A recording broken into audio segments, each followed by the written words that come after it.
बघा प्रश्न 14,35,37,809 ची मधील 9 ची स्थानिक किंमत आणि दर्शनी किंमतीतील फरक काय. आता 9 ची स्थानिक किंमत जर बघितली तर बघा इथे 9 आलेले 809. 9 एकक स्थानी आलाय म्हणून त्याची स्थानिक किंमत 9 आहे, बरोबर आहे.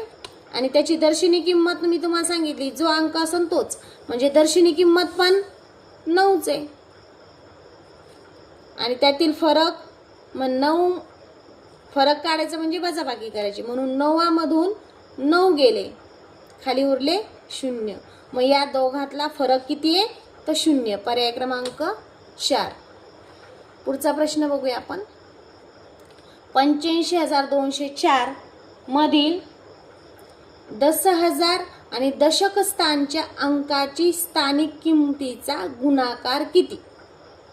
आता बघा 10,000 म्हणजे 8. मग 8 ची स्थानिक किंमत काय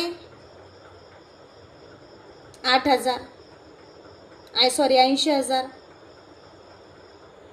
आणि दशक स्थानचा अंक पाहिला तर 0, म्हणजे याला 80,000 गुणिले 0. आपल्याला माहिती आहे शून्याला कोणत्याही संख्येने गुणलं तर उत्तर काय येतं, उत्तर येतं 0. 8 0 0 0 0 0 सगळे 0 काय आणि 1 0 काय एकच, म्हणून गुणाकार किती आला आपला 0. पर्याय क्रमांक 2.